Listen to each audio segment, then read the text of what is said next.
Pensa comigo, o Corinthians, um gigante do futebol brasileiro, né, dono de uma das maiores torcidas do mundo, tá passando uma situação de dar nó na cabeça de qualquer um. Recentemente veio a público aí que a dívida chegou a um absurdo de 2,4 bilhões de reais. E olha que esse número ainda nem tinha subido tanto em relação ao que foi anunciado no dia da transparência, quando a galera já tava falando aí da dívida girando em torno de 2,3 bilhões. Parece brincadeira, né? Mas é verdade. Acontece que desse montante gigantesco aí, cerca de 704 milhões estão ligados ao financiamento da Neoquímica Arena, né? Que é a casa do Timão. Aquela que foi construída cheia de expectativa, como um palco da abertura da Copa de 2014, hoje tá pesando bonito no bolso do clube. E não é só isso, né? Porque a conta total não para por aí. Além dessa dívida com a Caixa, tem também uma fila de gente aí que tá esperando para receber, que vieram de transações lá de trás. Gente que emprestou dinheiro pro clube quando o clube tava precisando, tava passando por situações mais difíceis, alguns empresários aí que estavam negociando jogadores com o time. Quer dizer, a coisa é bem mais complicada do que a gente tá vendo. E é aqui que entra o tal do regime centralizado de execuções, que o clube acionou na justiça. Esse regime aí é tipo vamos dar uma organizada na bagunça dessa casa aqui, que é pra negociar tudo de forma coletiva e tentar não deixar ninguém sem receber dinheiro. Com isso, a gente se pergunta aqui, né, como que o Corinthians deixou a coisa chegar nesse ponto?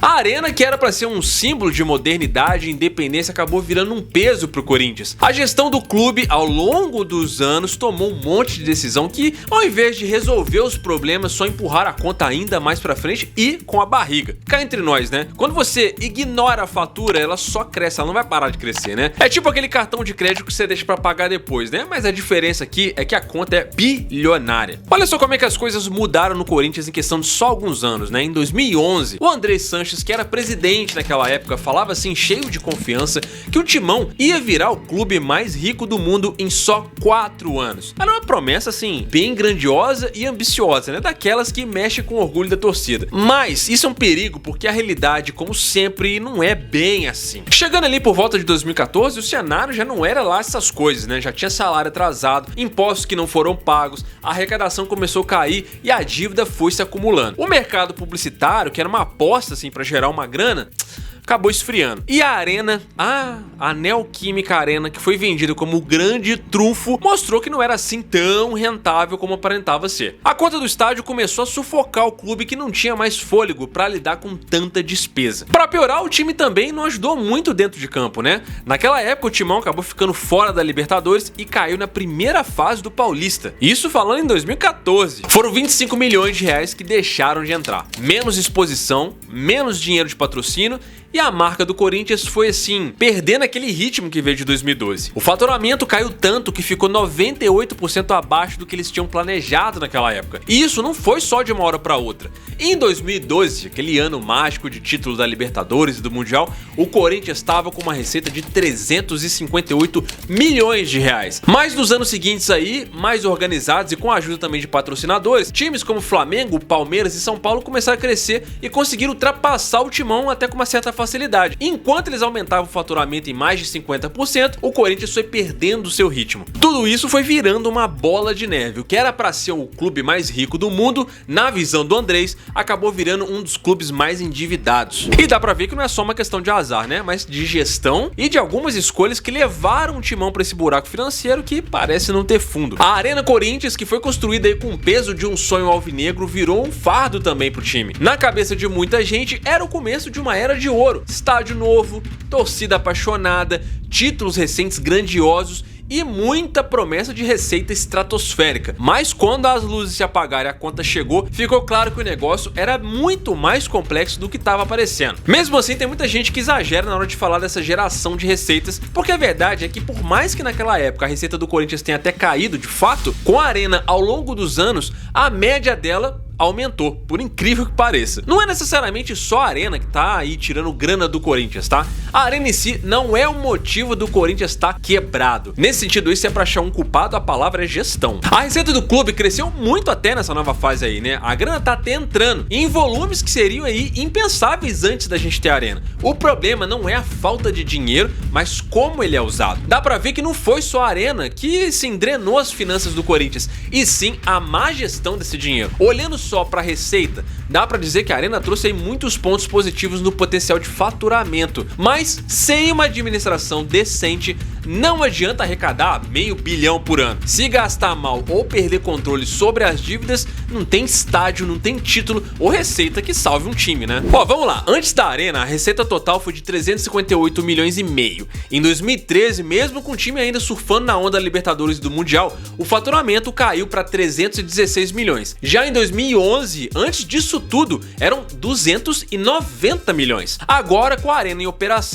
mesmo sem contar aí as receitas específicas do estádio, né, que vão direto pro fundo da arena, o clube tem mostrado aí números que superam os números antigos. Em 2016, o Corinthians conseguiu arrecadar 485 milhões e meio. Em 2017, foram 455 milhões. E em 2018, 469 milhões,9. Ou seja, mesmo com altos e baixos no campo, a arrecadação total é significativamente maior que na época da pré-arena. Desde o começo, a arena já estava mostrando sinais de que ia ser um grande desafio, né? A expectativa era de que os camarotes fossem um grande sucesso, né? Mas com os preços que vão aí de 650 mil a 1 milhão e 200 mil, deu uma freada nessa expectativa. Até 2015, só 13 dos 89 camarotes tinham sido vendidos. Pra vocês terem uma ideia, em 2024, o Augusto Melo negociou um espaço nas costas da camisa de treino do time, uma placa de publicidade no CT Joaquim Grava e adivinhe, um camarote com capacidade para 12 pessoas na arena, e tudo isso por um contrato de permuta com a Gazin, que é uma indústria de colchões e de douradina lá no Paraná. Quer dizer, não tem muitos números atualizados aí sobre os camarotes, né? Mas parece que isso ainda é um problema para a arena. Nesse sentido aí, a bilheteria também é uma discussão. O André Sanches falava na época em torno de 200 milhões de reais por ano de arrecadação em bilheteria, mas a realidade foi um balde de água fria. Na época dele, a média de arrecadação com jogos ficou em torno de 1 milhão e 200 mil por partida. Hoje em dia, o Corinthians está fazendo no Campeonato Brasileiro, que tem mais jogos, uma renda bruta de 40 milhões como mandante. Para esse valor, foram precisos 16 jogos na arena no Campeonato Brasileiro. Isso seria mais ou menos aí uns 2 milhões e meio por partida, sendo que a expectativa mais positiva para 2024 são 50 milhões em bilheteria no Brasileiro. Quer dizer, ficou meio aquém do que era previsto. Agora, verdade seja dita também, né? Apesar de estar longe do que o Andrés queria, isso aqui ainda é melhor do que a receita que era gerada lá no Pacaembu. Em 2012, o Pacaembu estava lotado em praticamente todos os jogos. Foi o ano de maior bilheteria da história do clube no estádio, com uma arrecadação bruta de mais de 35 milhões de reais. Parece uma baita de uma grana, né? Mas quando você corta os custos, sobram uns 22 milhões de renda líquida. E aí que tá o problema, né? Porque mesmo no melhor cenário possível, com o time voando e a torcida enchendo o estádio todo o jogo, esses 22 milhões de reais mal pagaria um mês da folha salarial de hoje, que chega a 22 milhões e meio depois dos reforços da janela aí, contando já com o Memphis. Tanto que isso é verdade que o Corinthians assusta tanto pro bem quanto pro mal, né? O Andrés falava em faturar aí 200 milhões e apesar disso não vir só de ingresso, de fato o faturamento até subiu, até porque tem que corrigir a inflação aí e tal, né? Mas em 2023, por exemplo, na gestão do Duílio, o clube atingiu uma impressionante marca de 895 milhões em faturamento, um número que qualquer clube aqui do Brasil ia dar o braço pra ter, né? A torcida tem muita força, né, e sempre garante sucesso de bilheteria, tem também sócio torcedor, e enquanto os patrocínios e as ações de merchandising aí continuarem enchendo o cofre, o dinheiro vai entrando. Além disso, né, as premiações por desempenho, incluindo aí os direitos de transmissão, são sempre muito bem-vindos, mas quanto mais ganha, mais gasta, né? Ainda que os gastos com o pessoal tenham até diminuído, as despesas administrativas subiram, equilibrando a balança para manter o custo geral lá em cima, cara, 624 milhões no total. É quase como se o Corinthians fosse uma máquina de gastar, independente de onde vem o dinheiro. E onde é que tá o equilíbrio disso, né? Porque cortar gastos de salário e direito de imagem foi um passo até importante, mas o aumento nos custos administrativos assusta quem acompanha as contas do Corinthians. Será que a gestão foi eficiente e a de agora não tá sendo, ou o problema só passou pra frente? A marca Corinthians tem uma capacidade absurda de gerar receita. Poucos times conseguem mobilizar a torcida e explorar esse potencial comercial como o Corinthians faz, mas essa força sozinha não dá. E a verdade, cara, é que o Corinthians até fatura muito bem graças à força absurda da torcida e a uns milagres aí que o time consegue operar em campo, né? Como a ida do Timão até a semifinal da Copa do Brasil e da semifinal da Sul-Americana esse ano. E se a dívida já era sufocante, essas crises mais recentes estão acontecendo e só pioram, né? Saída de ídolo, desempenho ruim em campo e crise política, tudo isso aí deixou a situação ainda mais tensa. O Augusto Melo, ele pode até não ser o responsável direto por essa bagunça que tá rolando, mas agora é ele que tá na linha de frente aí, ele que aceitou essa situação. E resolver isso tudo não é só sobre acertar conta, é sobre recuperar a confiança da torcida que anda cansada de tanto problema e pouca solução. Essa comparação mostra como a realidade financeira do futebol mudou bastante nos últimos anos, né? O que antes era uma renda importante, hoje mal faz cosquinha nos cofres do clube. Isso aí ajuda a entender por que a diretoria apostou tão alto na construção da arena. A ideia era criar uma máquina de dinheiro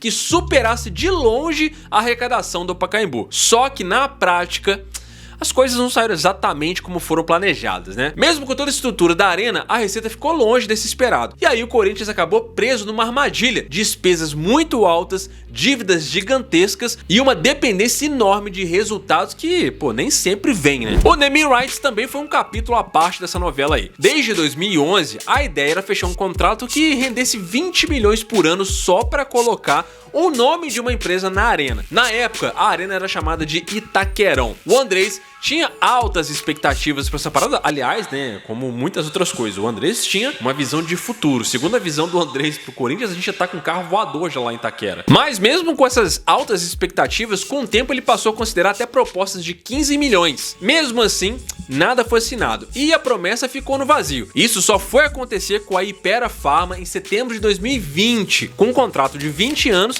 que custou 300 milhões de reais. Aí a arena passou a se chamar Neoquímica Arena. E detalhe, um dos objetivos desse acordo ainda tinha o foco de ajudar a pagar as dívidas do Corinthians. Sem o dinheiro do estádio, o clube precisa cortar muito investimento. Só que isso aí acaba enfraquecendo o time e corre o risco de não disputar títulos. É um ciclo vicioso, mano. Essa parada aí parece que não tem fim, né? E enquanto isso, os juros das dívidas não param de crescer. Tá tudo travado. Essa bola de neve começou a rolar na época de ouro da economia brasileira, né? Entre 2009 e 2012. Essa era uma época que o real estava muito forte e os clubes estavam com dinheiro e acreditavam que podiam bater de frente com o mercado europeu e asiático. O Corinthians embarcou nessa onda, conseguiu trazer o Ronaldo Fenômeno, por exemplo, naquela época, pagando um salário pro cara de 400 mil reais, mais alguns valores em cotas de patrocínio que ele ajudou a levar, que somam aí uns 9 milhões apostando no marketing. O Ronaldo trouxe um retorno relativamente até rápido, cara. Ele gerou 24 milhões em 8 meses. Mas essa euforia aí não durou tanto. Os gastos começaram a pesar, o mercado acabou esfriando e o Corinthians não conseguiu sustentar esse modelo de negócio por muito tempo. De lá pra cá, as decisões sem planejamento transformaram o Corinthians numa máquina de gerar dívida. O que era pra ser um exemplo aí de gestão moderna, acabou virando um alerta de como a falta de pé no chão pode destruir o cofre de um clube. Entre 2007 e 2010, a gestão do Andrés deixou de pagar impostos. Ele fez isso porque o clube estava sufocado com um monte de processo trabalhista e decidiu priorizar os pagamentos. O resultado foi um débito de 94 milhões de reais deixado como uma herança maldita para a próxima administração. É sério, esse termo aí pegou mesmo. Quando o Mário Gobi assumiu a presidência, o cenário era caótico. Ameaça de penhora, risco de perder a sede do Parque São Jorge e até a possibilidade de ter o patrocínio da Caixa rompido. Aí, mano, para evitar o pior, o Gobi negociou um acordo com a Receita Federal no fim de 2013. O Corinthians aderiu ao REFIS, que é um programa de parcelamento de dívida, mas esse respiro aí teve um custo. O Gobi precisou comprometer um monte de receita que ainda ia entrar. Ele tava contando com o ovo no... enfim, da galinha, né? Com isso aí, ele antecipou direito de televisão, luva por renovação de patrocínio e por aí vai. E também recorreu aos empréstimos emergenciais. E é aí que entram aqueles empresários, né, que na teoria estão ali para ajudar o Corinthians, né? Mas assim, esses empréstimos, eles têm um custo muito alto depois pro time. Sabe esses 400 milhões de aumento que teve da dívida do Corinthians que o Core tá aí alegando que foi gestão temerária? Muita coisa aí dentro desses números vem de dívida de lá de trás, cara, de ações que foram feitas dívidas que nunca foram resolvidas. Na ação judicial aí que foi enviada para a Justiça de São Paulo para tentar impedir os bloqueios nas contas do Corinthians, tem uns valores ali de 379 milhões para pagar com gente que tá cobrando as dívidas judicialmente ou extrajudicialmente. Nessa aí tem coisa de outras gestões, né? Entre os principais credores aparece o Giuliano Bertolucci, que é empresário de jogadores como o Paulinho e o Mateuzinho, e ao todo tem nada menos do que 78,2 milhões para receber do Corinthians. Por exemplo, o Carlos Leite é um outro empresário que tem uma fatia considerável dessa dívida aí, 62,5 milhões espalhados em processos envolvendo suas 3 empresas. E o que a gente vê com isso tudo é uma trama de acordos feitos ao longo dos anos, e não é de agora, onde o Corinthians tentava solucionar os seus problemas financeiros com pagamento de jogadores ou com negociações que só favoreciam quem estava do lado de fora. Esses acordos sempre pareciam ser a solução mais viável para aquele momento, mas no fim o que o Corinthians fez foi um grande buraco nas suas finanças futuras. O problema de tudo isso, mano, é que enquanto o time se arrastava aí financeiramente, o clube não tomava as decisões certas para equilibrar as contas, né? Os acordos com empresários e agentes começaram a ser feitos sem pensar no impacto disso a longo prazo. A prioridade era manter o time competitivo, mas isso aí tinha um preço muito alto. Esse tal de Carlos Leite, por exemplo, é um dos mesmos que frequentemente socorreram o Corinthians desde a época do Andrés. O Fernando Garcia, que foi antigo sócio da Calunga e conselheiro do Corinthians, injetou 15 milhões de reais, mas em troca ele acabou ficando com o percentual de alguns jogadores que na época eram promissores, como o Malcom, por exemplo. Mesmo com essa montanha de problema financeiro, o clube seguiu gastando pesado no futebol. Só que nem o departamento mais protegido do Corinthians conseguiu escapar dessa crise. O Corinthians não só acumulou várias dívidas fiscais, mas também ficou preso em um monte de empréstimo, acordos de alto custo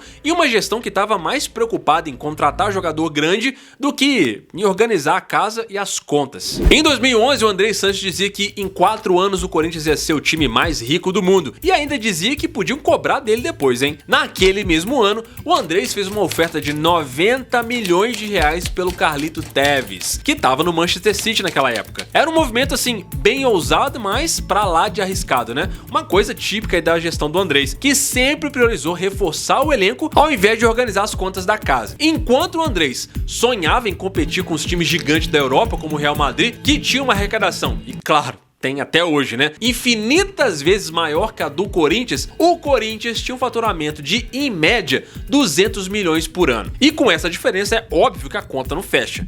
O Corinthians entrou numa onda de gastos e a aposta era que o sucesso no campo ia transformar o Timão numa mercadoria global, né? Numa marca global, o que provavelmente veio da empolgação com o ano de 2012. Só que a gestão da época superestimou a capacidade da Copa do Mundo de 2014 para atrair investimentos para o clube. Mesmo no meio de uma crise econômica por aqui no Brasil, o Corinthians continuou repatriando muitos jogadores como o Christian e o Elias, com salários aí na casa dos 500 mil reais. Só que o Elias custou 12 milhões de reais na época. Era como se ninguém estivesse olhando pro caixa do Timão sendo arrombado. O problema é que enquanto a grana saía, a receita não acompanhava esse movimento. O mercado publicitário estava encolhendo e a tal internacionalização da marca nunca aconteceu de verdade. O racha da diretoria só piorou as coisas, né? Depois do Mundial de Clubes de 2012, quando o Corinthians estava voando, o Mário Gobi quis adotar uma política de gastos mais controlada, né? Quis fazer uma gestão mais austera. Mas a ala ligada ao Andrés estava insistindo que tinha que fazer mais contratação de impacto. Foi aí que veio o Alexandre Pato, que foi contratado por 40 e foque milhões de reais. E o que era para ser uma grande jogada, né? Foi um fiasco. Enquanto o Pato patinava no campo, a justiça, apertava o Corinthians por impostos não pagos lá da gestão passada do Andrés, né? O Andrés nessa época dizia que não interferia mais nas decisões, mas seguia como o cara que mandava, especialmente nas questões da arena. A briga entre o Andrés e o Gobi virou uma guerra política. O Gobi culpava a herança maldita deixada pra ele. Já o Andrés, por outro lado, jogava o fracasso do Pato e a crise financeira nas costas do Gobi. Assim, o Corinthians acabou perdendo força no mercado. O Timão acabou chegando nesse buraco aí, cara, por uma mistura assim de euforia, má gestão e principalmente falta de planejamento, né? Uma coisa é certa, a bola de neve começou a se formar ali por volta de 2014, quando o Corinthians, em plena construção de arena, enfrentou um aumento brutal de dívida. E o mais impressionante é que esse cenário de endividamento, ele não aconteceu porque o clube estava sem receita. Aliás, muito pelo contrário, tá? O problema é que mesmo com uma receita assim crescendo, as despesas dispararam dispararam. Vocês imaginem, numa estrutura do tamanho da arena, a despesa que isso aí tem. E aí o controle financeiro foi pro ralo. Só pra gente fazer um paralelo aqui, em 2013, a dívida do Corinthians era de só 194 milhões. Até aí tudo bem, né?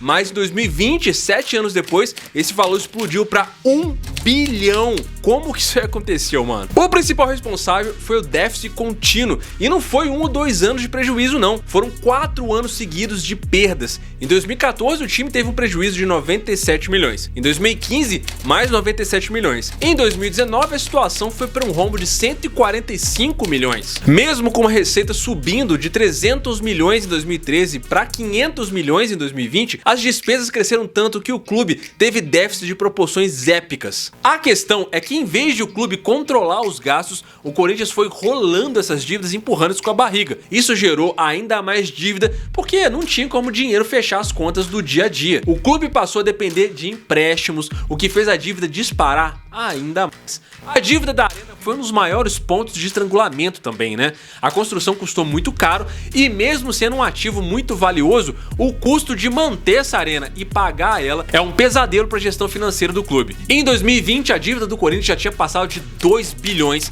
sendo que metade disso estava relacionada à arena. O resto, uma boa parte, vinha de outros esportes e do próprio futebol, com déficit no clube social e no amador. Aliás, os esportes amadores e o clube social foram os maiores problemas, acumulando uma perda de 295 milhões, o que representava aí uns 64% do rombo total. Mas o problema não é só de gastos, né? O futebol também tem muita responsabilidade nessa conta aí. O Corinthians teve um desempenho fraco na hora de vender jogadores também, né? Má negociação, vender o jogador por preço de banana e não conseguiu os lucros que poderia ter conseguido com alguns jogadores. E em comparação com alguns outros times aí do Brasil, como São Paulo, Palmeiras e Flamengo, o Corinthians ficou assim, bem atrás nas vendas de atletas, o que poderia ter gerado uma boa parte da receita que faltava para cobrir prejuízo. De 2018 a 2022, o Corinthians arrecadou 409 milhões com a venda de jogadores, enquanto o Flamengo fez mais de 900 milhões, quase o dobro que o Corinthians. A verdade é que o Corinthians tem um grande potencial de geração de receita, mas ele não soube aproveitar, né? Com a base subexplorada e os gastos descontrolados, o time tá aí atolado em dívida que parece que não vai ter fim. Para piorar,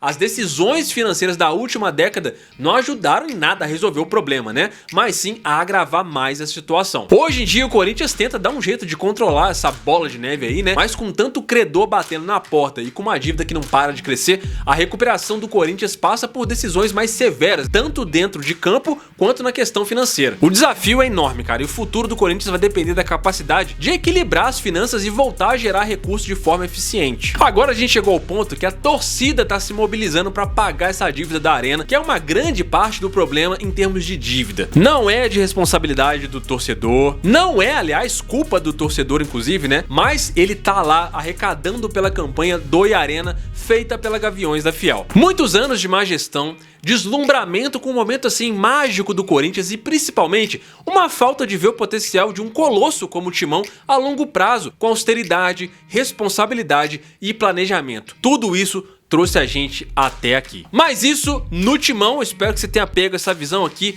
E aí, cara, o que você acha dessa dívida da Arena Corinthians? Valeu a pena ter a Arena ou não valeu? Vocês acham que a gente deveria ter ficado sem estádio mesmo, com um time sempre crescendo até poder ter uma arena? Deixa aí nos comentários. Tamo juntão, muito obrigado pela sua audiência, até a próxima e acima de tudo, vai Corinthians!